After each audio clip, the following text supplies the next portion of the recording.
Hi everyone and welcome to a new video, and this will be my last video of 2023. I always like to do an end of year update, kind of what we know so far video. I've been doing it for a few years now. This video I'd like to focus more slightly on the internal selections that we have so far because there's a lot of hype over them. So I'll be mainly talking about the internal selections, but I will talk about the 3 official songs that we have so far, and at the end I'll talk a little bit briefly about my favourites in some national finals and what I'm hoping for with national finals, but I won't be talking about every single country because that will take a long time if I did do that. So it is, like I said, my last video of the year, and 2023 was my favourite for personal reasons because I went to Eurovision. I got to spend the whole week in the host city of Liverpool. I got to attend some of the shows, and yeah, it was a bucket list achievement, definitely. So yeah, it was my favourite on a personal level because I got to be there. But now we're moving on, looking forward again to 2024, and we already know so much information about Malmö. We've got the stage design, we know that the slogan is permanent, we know, well, like this video will be about, a lot of the internal artists. We've got 3 confirmed entries so far from France, Czechia and Albania, which I'll be talking about. And 30th of January is the semi-final running order allocation draw. Not running order, but no, it's not an actual running order, but it's the allocation draw of the semi-finals. So yeah, we already know so much information before the end of 2023. A lot more than usual this year, it seems. So I'll start by talking about the 3 confirmed entries that we have so far. I'll start with Albania because it happened last night. I'm filming this on the 23rd of December, so the final of Festival I Kenges, or FIK as people like to call it, was last night. I didn't watch the final. I did watch, there's 2, they're not really semi-finals, but the first 2 evenings of the festival. I watched some of them. I did have to switch off halfway through because I was bored.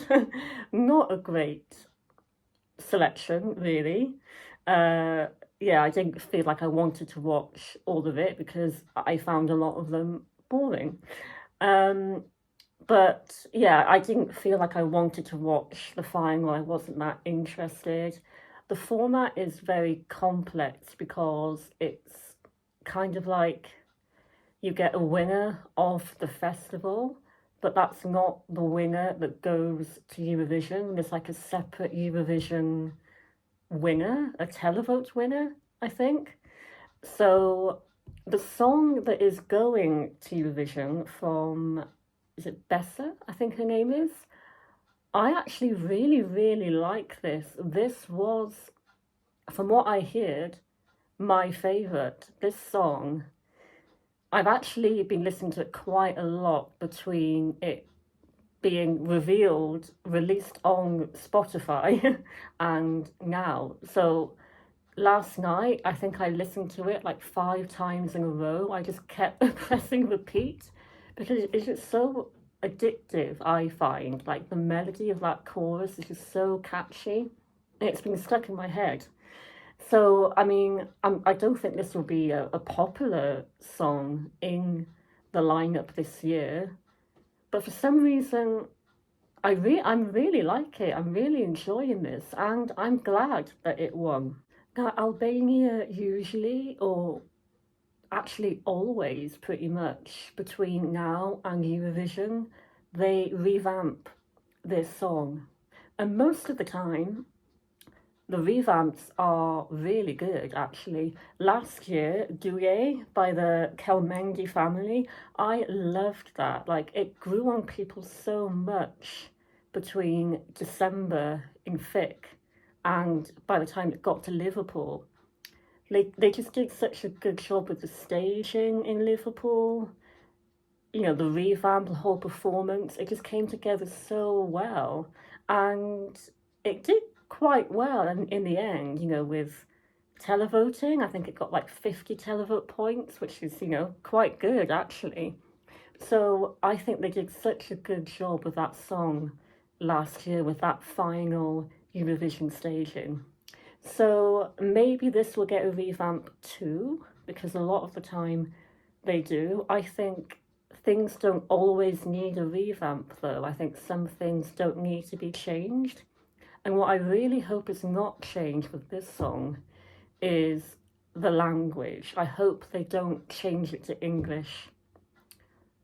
I just don't think it needs to be changed to English at all. I hate it when people do that when it's just not needed. So I hope they keep it completely in Albanian.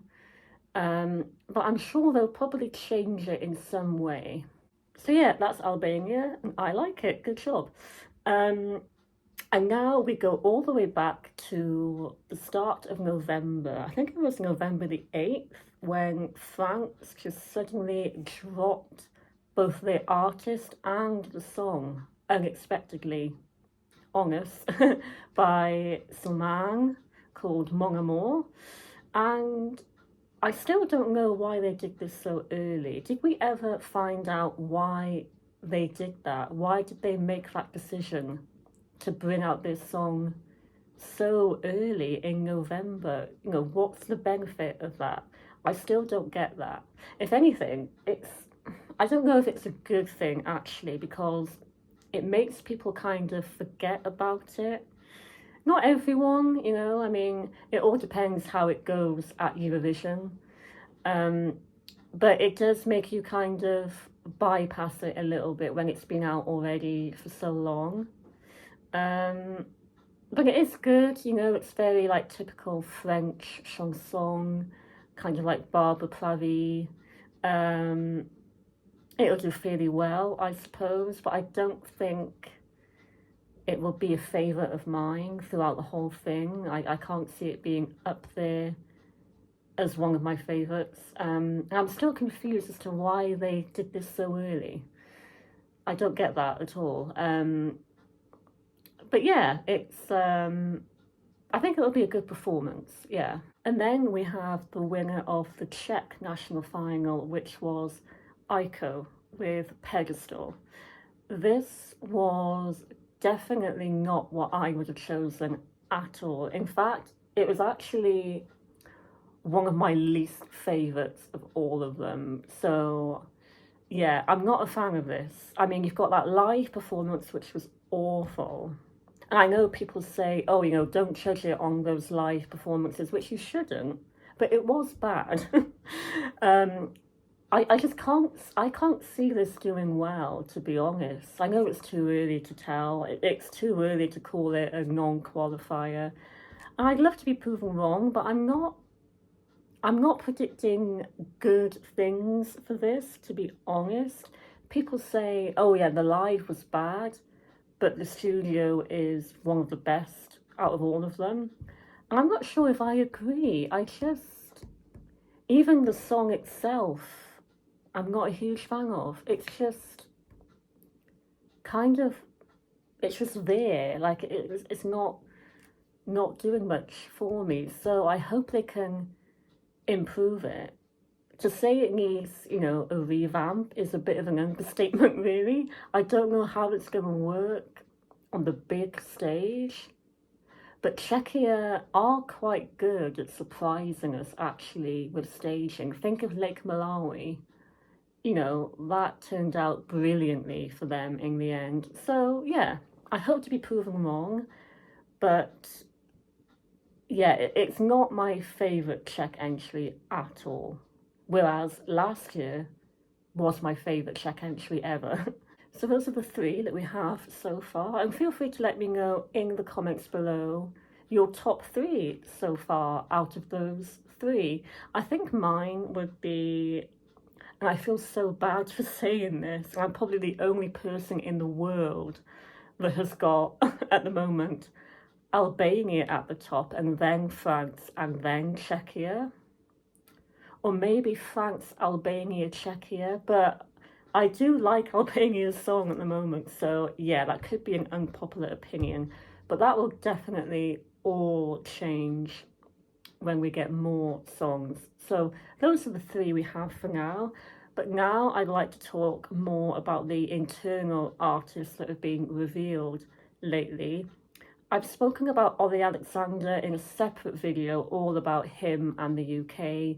I wanted to do a separate video for that, so if you haven't watched that, it's on my channel. Basically, just like everyone else, you know, there's a lot of excitement over this that I feel too. There's a lot of hype, which means there's a lot of pressure as well. So I think this is great for the UK. You know, it's such a big name that we've chosen. I don't think anyone really expected us to do this, but he is a huge deal. You know, we've chosen a really good artist, and I think it will go down quite well. Not saying, oh, we're going to win, you know, but this shouldn't be an embarrassment for us. Like, I think we're in good hands with this. So yeah, there's a lot of excitement. There is a lot of pressure though, definitely. So maybe we shouldn't expect too much, but yeah, I feel the excitement around Ollie, definitely. I think I'd like to start with the one that I'm most looking forward to personally, and that is Joost Klein from the Netherlands. I cannot wait for this. I can't tell you how excited I am for this, and a lot of people are as well.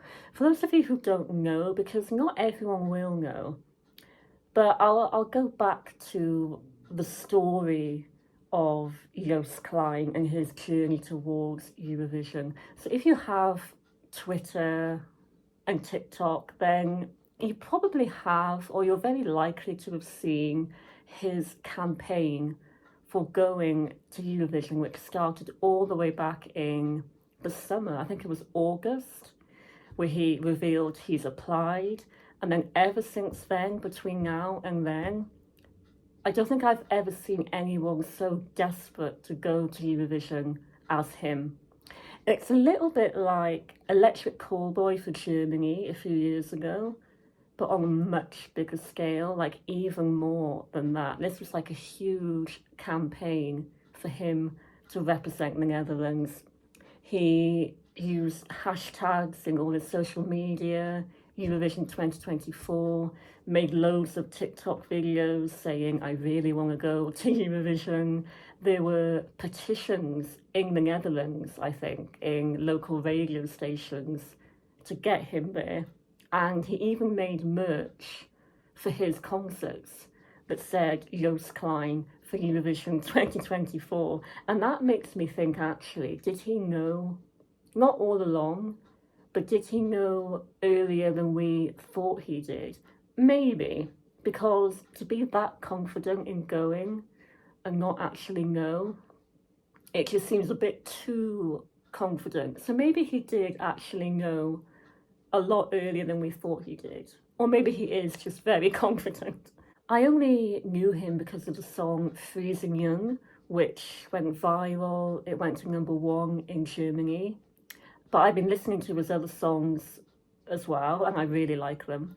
And I think it's a pleasant surprise that they actually picked him, because from the Netherlands, when you compare it to everything else they send, it's completely different. You know, we're used to so many Dutch ballads and country music, and this is completely different. But the fact that they did actually choose him means they must have a lot of faith in him. So I'm very intrigued to see how this goes.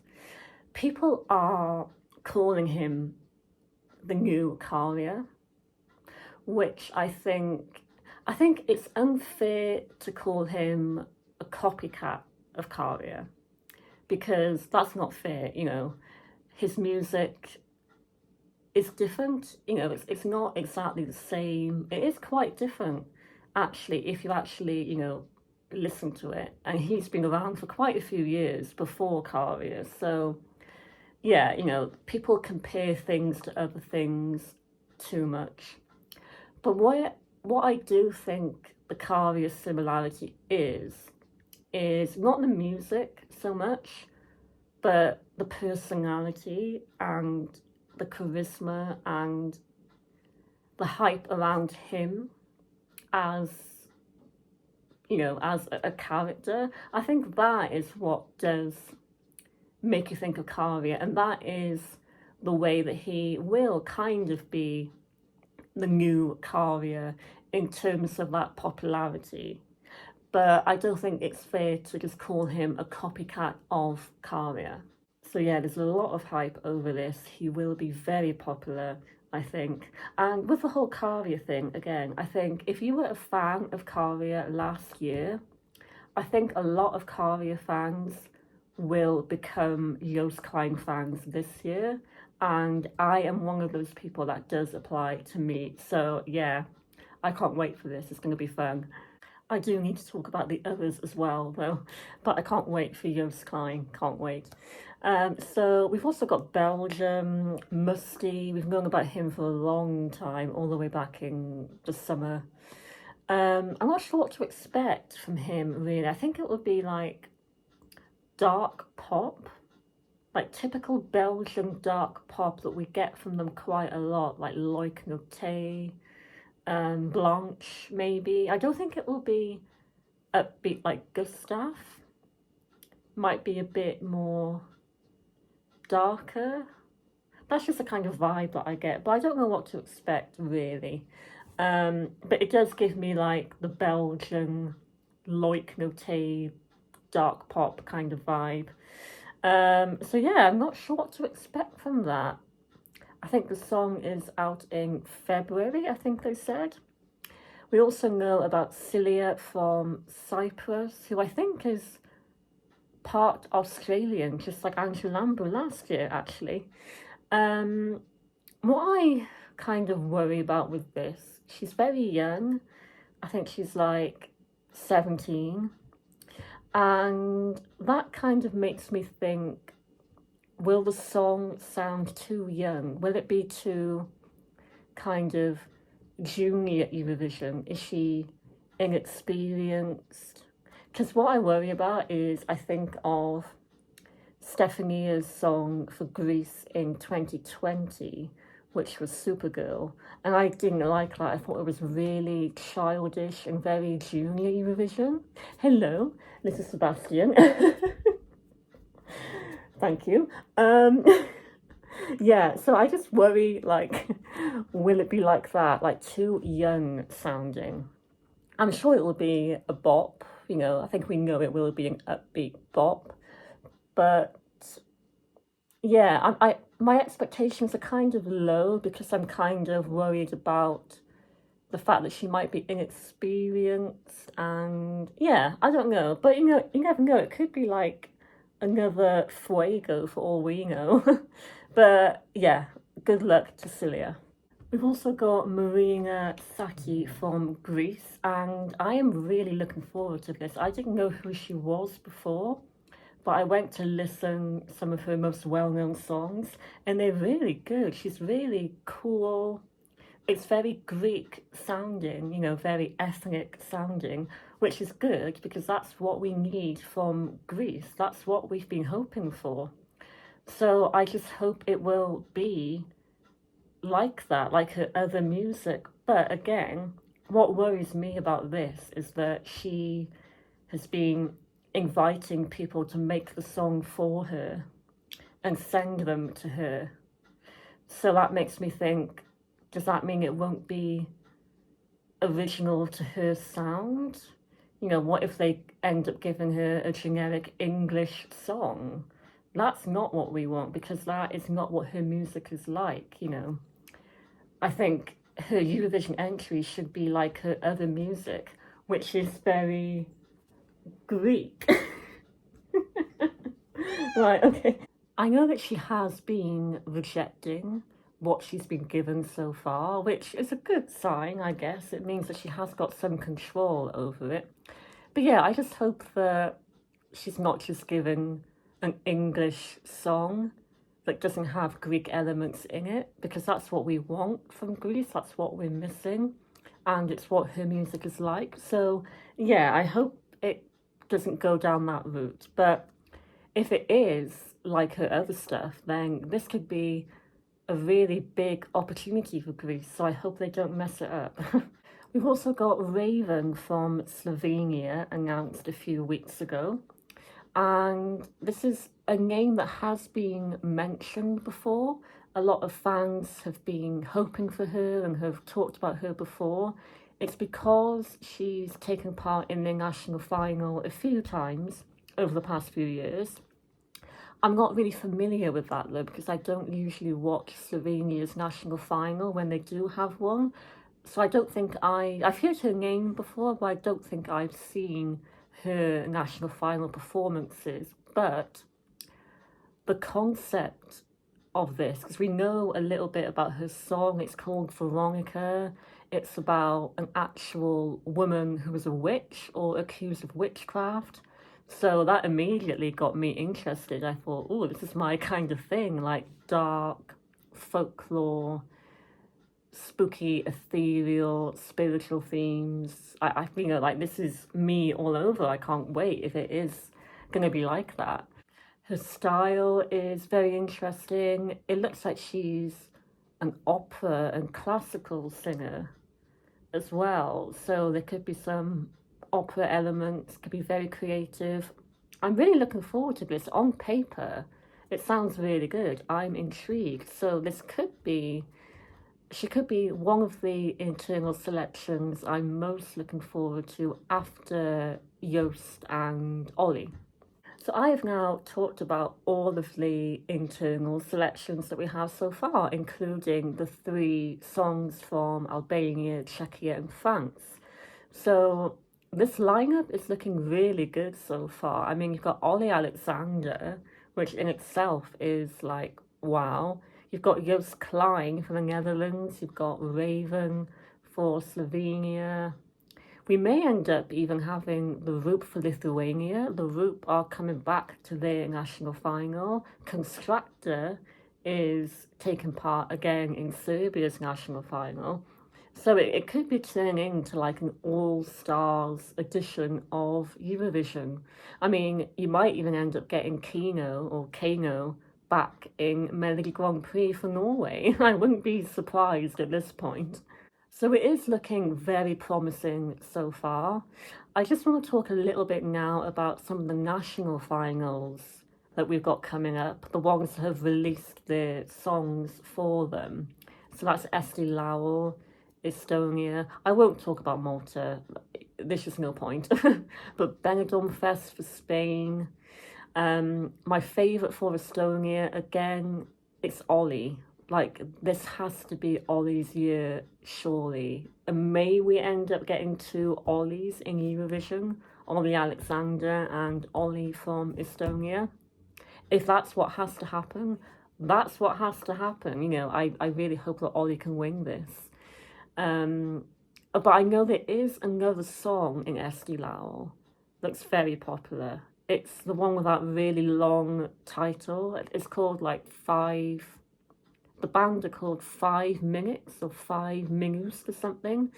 I know that is very popular, but it would be a shame for Ollie to not get it this year because I think he does deserve it. So we'll see what happens with that. Benidorm Fest, my favourite, which I did say in my top 3 video, my mind hasn't changed. My favourite is Angie. Her song, again, I can't stop listening to it. I think so far it's my most listened to song from all the national finals so far. So Angie, could she win Benidorm Fest? Too early to tell yet, I think, before seeing live performances, but she is my favourite at the moment. I do want to mention Ukraine Vidbeer as well, because what I'm looking forward to with that, I'm not sure when we get the songs, but what I'm looking forward to is Jerry Hale and Aliona Aliona, who've got a song together. They make music together, and it's really good. So my expectations are high to hear that. So that's what I'm looking forward to for Vidbeer. And there's so much more on top of that that we've got coming up. So I can't wait to carry on making reaction videos and discussion videos as always. I can't wait. So I think I've talked about everything. Apologies for the animal interruption, although it was quite funny. I'm keeping that in. That is making the edit, definitely. Um, yeah, I've talked about a lot. I know it was going to be long, but I think I covered pretty much everything. But I'd love to know, as always, your thoughts on anything we've talked about out of the internal selection so far. Who is your favourite? Who are you most looking forward to? So leave all your comments below. My Twitter is in the is in my bio as usual as well. And as always, thank you for watching all of my videos this year. Thank you to all the new subscribers. Thank you for sticking with me. And I'd love to have you in 2024 as well to go on this journey together, which is what it's all about. It is a journey of new music, new discoveries, sharing opinions with other fans. And yeah, I am grateful that you actually watch my videos, and I'm grateful for all your comments and likes and subscriptions. Long may it continue. So have a great Christmas, however you celebrate, a very happy new year, and I will see you in a few weeks' time in 2024 for any national finals that we have, and there will be a lot of national finals in January. I can't wait to keep going and see what we can discover. So thank you for watching. Have a great new year. See you very soon. Bye.